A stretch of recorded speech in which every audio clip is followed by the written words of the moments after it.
La sopa que va arribar del futur, de Josep Ramon Bach.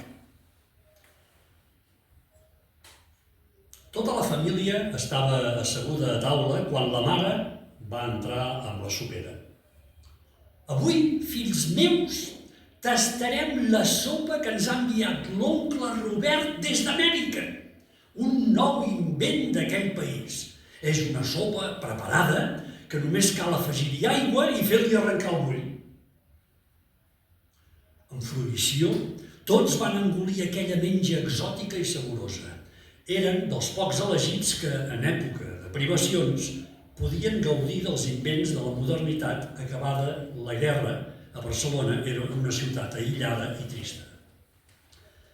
Van passar uns quants dies d'ençà d'aquell dinar memorable i un matí el carter els va dur notícies de la família de Nova York. En una carta, la tia Nelly els deia que l'oncle feia dies que havia mort i els preguntava si ja havien rebut les cendres.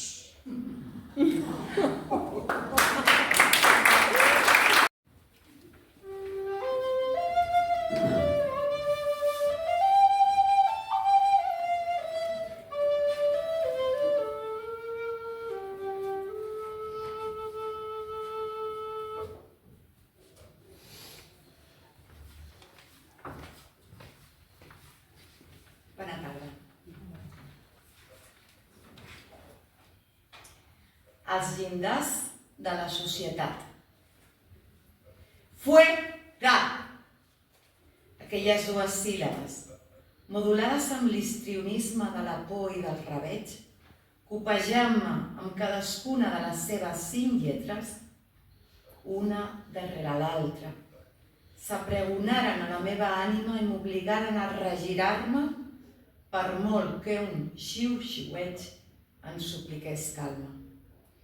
No vaig ser conscient de llur sentit ni de llur significació, que volien dir fora de la primerenca aula de seguretat momentània, fora de la mirada de la nina dels cabells rossos, fora de les mans calentes dels companys que s'havien atensat a la meva silueta, fora de la mirada del pare, fora de les arrels d'un espai sense crits de la mare, fora de les lectures, dels càntics de poemes i dels dibuixos amb línies paral·leles.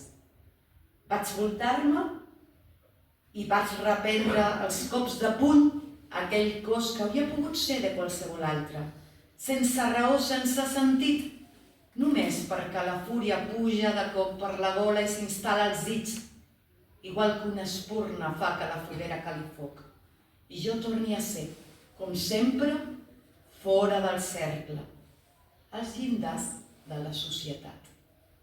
Em dic Aitor, tinc 12 anys i m'acompanya un trastorn de conducta.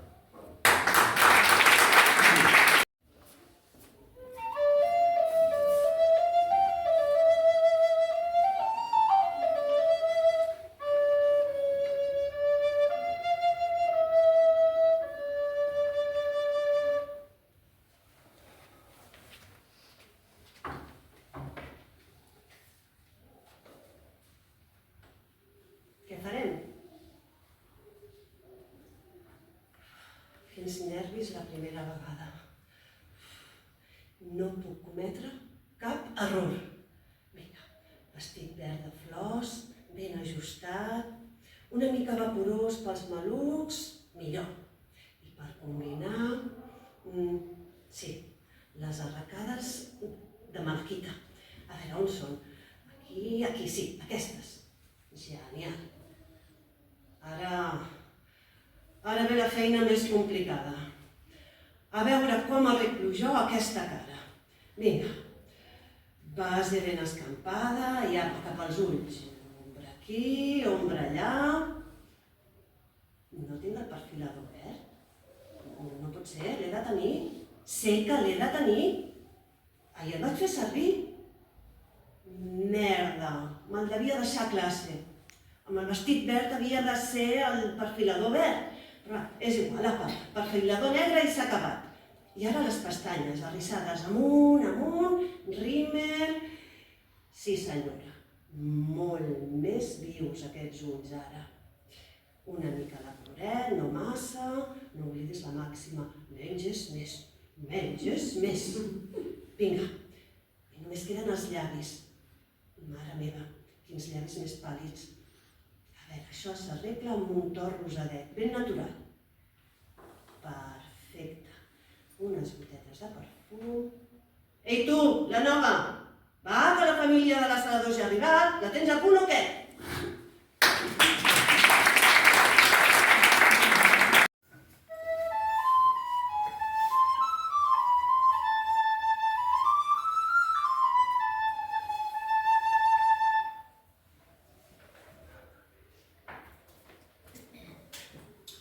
El petó. Les contínues baralles amb el seu pare li amarguen la vida al jove príncep. El regne està en crisi i és imperatiu que la monarquia segueixi sent el bastió que permeti albirar el futur de la comunitat. Per això, l'hereu al tron ha de trobar una dona, casar-s'hi com abans millor i continuar projectant la imatge d'estabilitat que tant es requereix. Però s'altesa no està per la feina i passa les hores caçant i pescant els pantans que hi ha a prop de Palau. I s'allà em troba, amagada, rere uns joncs. De seguida, queda enamorat per la meva singular estampa, per la meva sensualitat latent. M'agafa a les seves mans i em porta a la seva estança perquè, d'esquenes a la vida de la cort, puguem viure junts i en secret el nostre idil·li apassionat. Però una serventa tafanera s'afanya de matar-nos i el rei, encegat per la còlera, condemna el seu propi fill per practicar la zoofília i ordena la meva execució immediata. De pur miracle podem fugir i sortir-ne indemnes.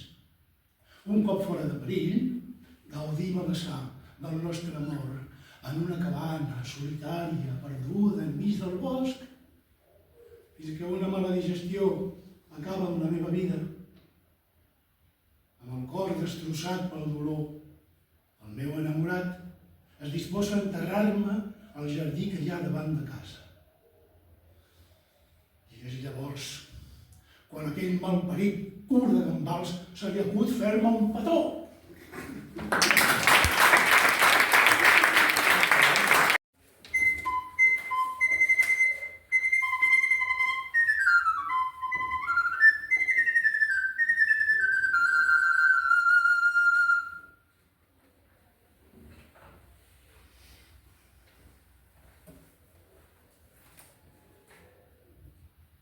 Lila. Havia passat per molt abans d'arribar allà. Em vaig criar en un mas, on les dones no servien per a res més que per parir. Em van lligar amb cadenes i quan l'amo va venir a mi, li vaig mossegar la mà. Enrabiat, em va disparar amb l'escopeta de perdigons. Aquí, a la cama, desitjant que em morís allà fora. No em va quedar altra opció que buscar-me la vida entre els contenidors i donar llum als meus fills sola en aquella caravana abandonada. Quan ens van trobar, els meus fills se'ns van endur lluny. A mi, amb la majoria d'edat acabada de fer, em van portar a casa d'un argentí per entretenir-lo. Allà hi havia un altre com jo, un pària, desgraciat i mort de gana, que em prenia el menjar i em molestava sempre que tenia ocasió. Finalment, una família em va voler donar una feina i em va acollir a casa seva. Em donen bon menjar, tinc un llit per mi, em tracten bé i se'n preocupen. Acaben de tenir un fill, el que haig de vigilar dia i nit. Me'l sento com si fos meu. Els meus cadells no els he tornat a veure. però em diuen que estan bé. I jo els crec. Quina altra cosa podria fer?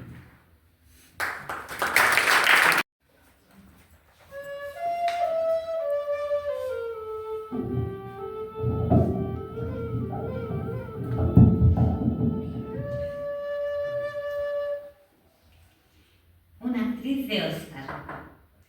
Soy actriz, una de las mejores, de increíble talento e impecable actuación, merecedora de uno de esos Oscars otorgados anualmente cada mes de febrero en una gala repleta de glamour y lujo.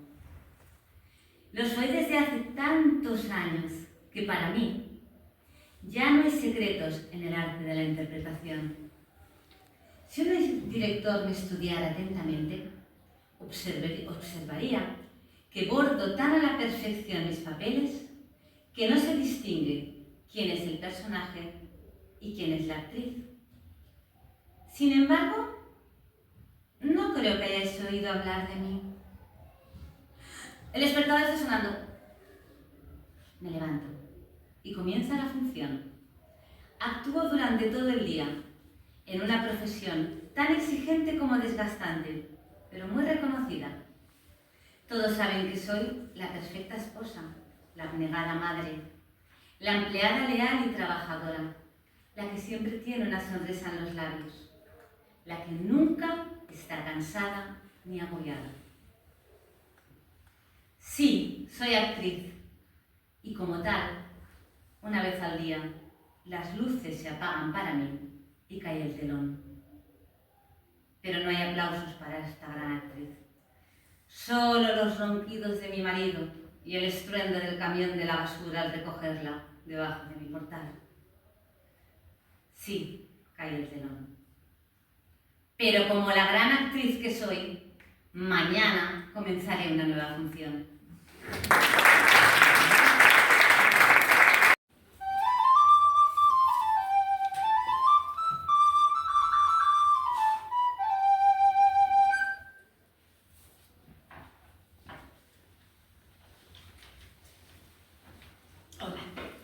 Sobre rodes. Empeny, em diu un fill de veu. M'inclino, pren aire i empento amb totes les meves forces.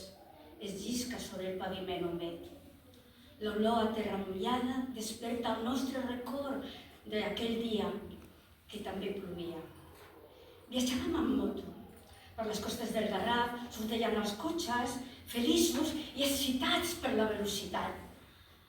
L'aire era fresc amb aroma de terra humida i sal marina. A baix, les ones trencaven contra les roques amb força. L'escuma blanca del mar es queixava al penya-segat, mentre l'aigua d'un profund blau contrastava amb el gris que encara tenia el cel. Un bucòlic paratge. Per poc, allà ens quedem. Però el destí imposa les seves normes. Ara, l'adrenalina la hem de buscar sobre les rodes d'una cadira.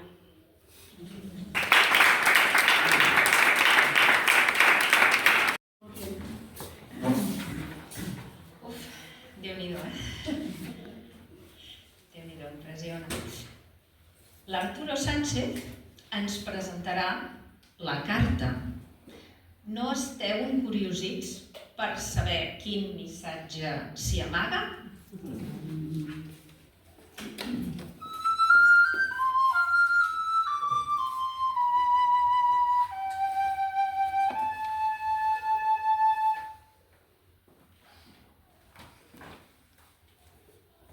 Buenas tardes. La carta.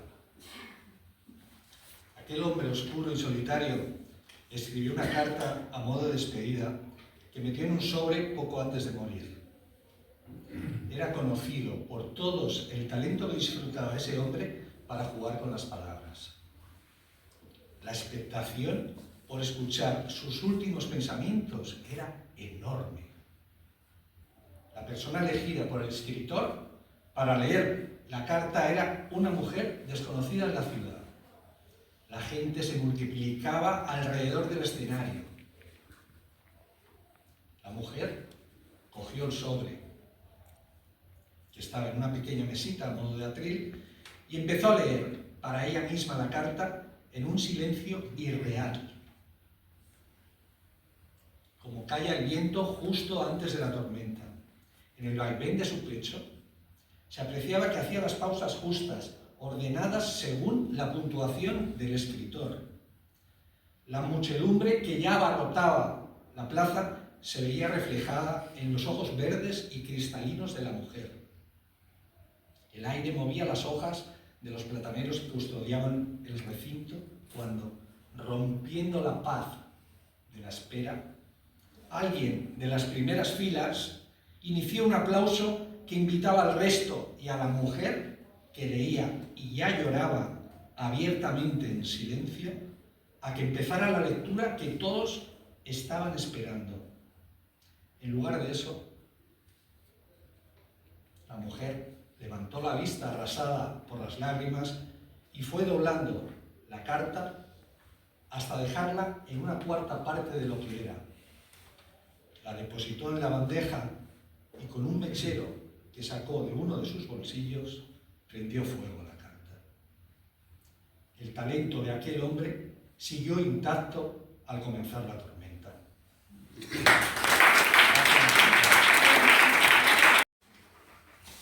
I tot seguit, la Mati González ens intriga captivadorament amb el seu relat Paciència.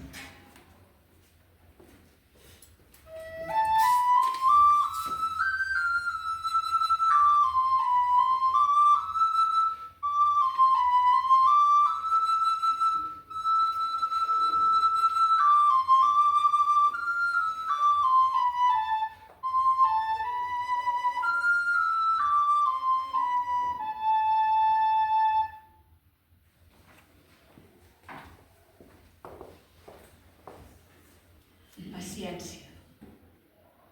Ho sabia, li havien explicat. Si aguantava els 15 minuts, el contingut de la capsa seria per ell. Un abonament d'una setmana on ell volgués, tot inclòs.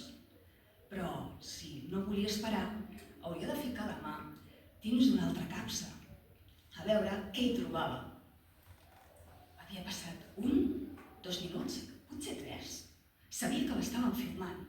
Sabia que era un experiment. Una gota de suor li regalimava pel front. Quan havia passat? Semblava una eternitat. Els dits ballaven sobre la taula. Les dues capses immòbils, idèntiques, només una tenia un forat. La cama dreta tenia vida pròpia. La camisa ja era xopa. No puc més! Avergonyit, va sortir de la sala. A la mà dreta, una nota que hi deia: la curiositat va matar el gat. A la mà esquerra, una pistola carregada.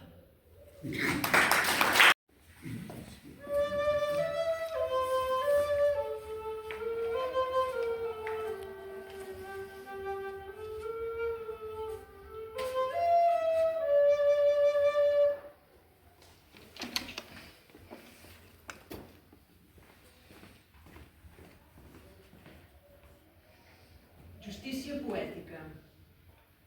Sempre havia estat dolent amb tothom, fent la vida impossible a la família, als proveïdors que no pagava i, sobretot, als veïns que el van haver de suportar tota la vida. Tanmateix, el seu gran amor havia estat el disseny d'interiors i la pintura. La seva gran frustració va ser no haver-ne pogut viure mai i no entenia per què. El motiu era ben fàcil. Mai ningú va dir-li que les seves pintures eren horribles i que els seus quadres tenebrosos, que semblaven extrets d'un malson, reflectien l'ànima d'un pertorbat mental. El que fa al disseny d'interiors, només va poder dissenyar el seu habitatge, que havia omplert de mobles de gran qualitat fins a convertir-lo en un horror vacui angoixant. Però un bon dia va morir. Un cop enterrat, els hereus es van fer càrrec del llegat, el pis es va buidar i pel pati comunitari sanitari s'hi van amuntegar el mobiliari, un munt de capses de pinzells per estrenar, cavallets, eines i les seves pintures.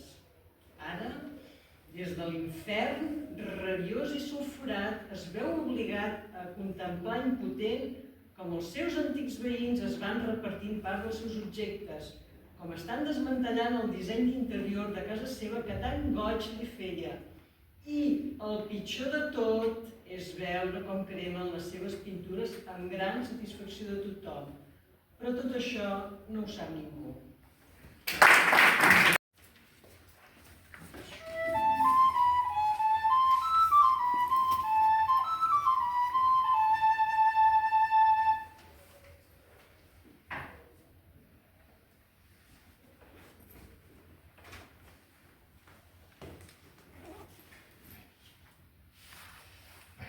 La vida sublim. Això és un homenatge a Henry David Thoreau i a diversos filòsofs que ens han precedit.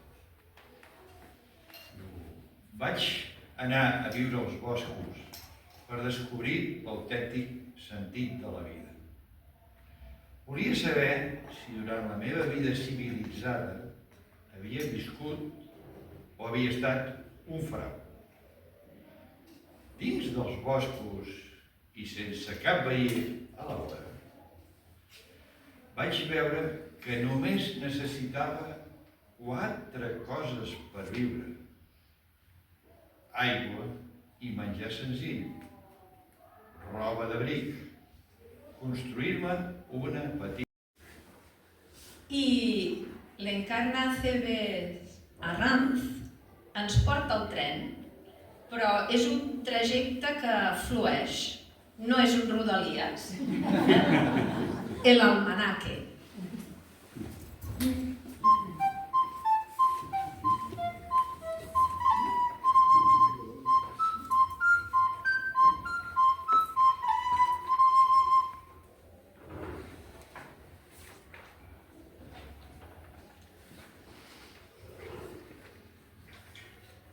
El almanaque. Nuestra amistad empezó de forma abrupta, en el tren, camino del trabajo. Hacía días, semanas o más que subía en la misma estación y se sentaba cerca o a mi lado, cuando podía. Yo notaba cómo leía la página de mi libro, cómo curioseaba mi tablet. Me sentía molesta y cuando volvía la cabeza para soltarme rayos y centellas por los ojos, disimulaba mirándose los zapatos, contemplando el paisaje por la ventanilla o quitándose una pelusilla del jersey. Un lunes que leía un suplemento y él fisgaba descaradamente, cerré tan de golpe la revista que se le cayeron las gafas al suelo. Los dos nos agachamos a la vez, nos dimos un cabezazo, lo que faltaba, pensé. ¿Te has hecho daño? ¿Se han roto las gafas? ¡Ay, lo siento! No es nada, no es nada, dijo él. Cuando bajé, le despedí moviendo la mano con un hasta mañana. Al día siguiente fui yo quien lo busqué por varios vagones y le regalé el almanaque 2222. Ahora que solo quedan 200 años. Lo había comprado en la FENAC para que escribiera, dibujara, recortara, pegara o lo que quisiera.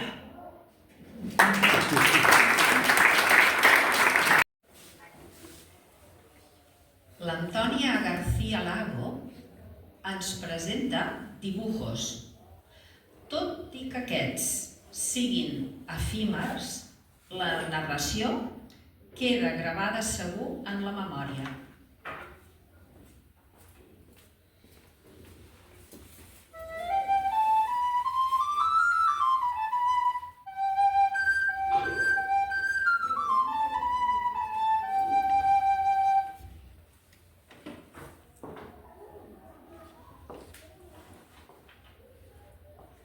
Dibujos. Las manos vuelan amenazantes a ratos. Otros, una pausa en la disputa las convierte en suaves dibujos. Ambos se miran a los ojos con rabia y continúan la discusión de nuevo. «No me grites», dice ella con gestos rápidos y amorosos. «Siempre es lo mismo, tú la víctima», dice él pausadamente. A menudo dirigen la mirada con interés hacia el gran reloj que preside la pared frente al espejo y prosiguen con su discusión, cada vez más agitada. Ahora ya las manos más cercanas y amenazantes. Las agujas del reloj marcan la hora esperada. Una llave suena en la cerradura y el hijo llega a casa. Ellos ya no se recriminan nada. Él los besa y se va a su habitación. Pone la música de la radio a todo volumen y piensa en cuánto le gustaría que sus padres, sordomudos, pudieran compartirla con él. En el salón, las manos, sin testigo, siguen con los reproches.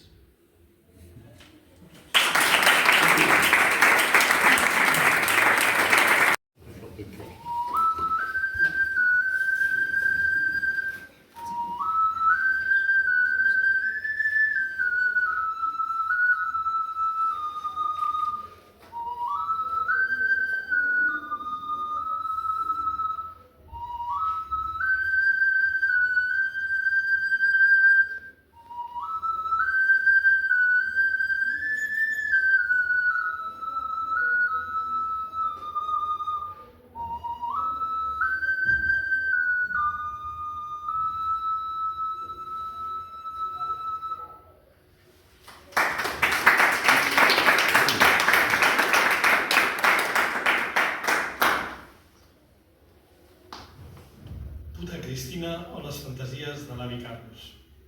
El porró, esberlat, jeia buit damunt de la taula pairal com l'inútil del seu fill minuts abans dins la banyera. El ganivet, encara fresc, tremolava en la mà ferma de l'avi Carlos. Un regalit de sang traçava la ruta des del lavabo, passant pel rebedor, escales amunt fins al menjador dels homes. La llar de foc podia a pèl cremat. Aquest estiu havia estat càlid, tenint en compte les pluges de la primavera. Ningú esperava que la sequera durés massa més, però calia estar preparat per si la bèstia baixava. Feia malbé tots els sembrats, i alguns deien que podia reprenyar les més arrauxades. Per això, quan en va sentir els primers grunyits, no va dubtar ni un segon. Va deixar amb un cop sec el porró sobre la taula. Va córrer fins a la cuina. D'una revolada em va prendre el ganivet desdentegat i escales avall ajudeu-me fins al dormitori de la filla. Els va trobar descalçats sobre el sòl de la virginal cambra. Ella, muda, s'amaga sota la flaçada. Ell, en sentir-se acorralat, s'escapoleix per entre les cames, salta pel finestral del lavatori, embestint el fadrí que s'hi afeitava, i ja, el refetor, cau als peus del senyor de la casa. 2 moviments secs, i el bribó havia respirat per última vegada. He mort el porc! He mort el porc!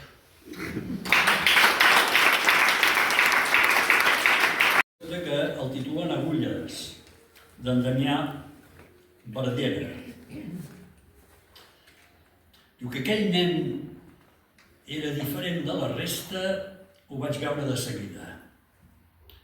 No jugava amb nosaltres i sempre se'l veia distret, capficat. Rondava tot el dia sol per la perifèria del poble, amb una maleta penjada a l'esquena. Què hi dus a la maleta? Li vaig preguntar un dia que l'havia seguit camp a través.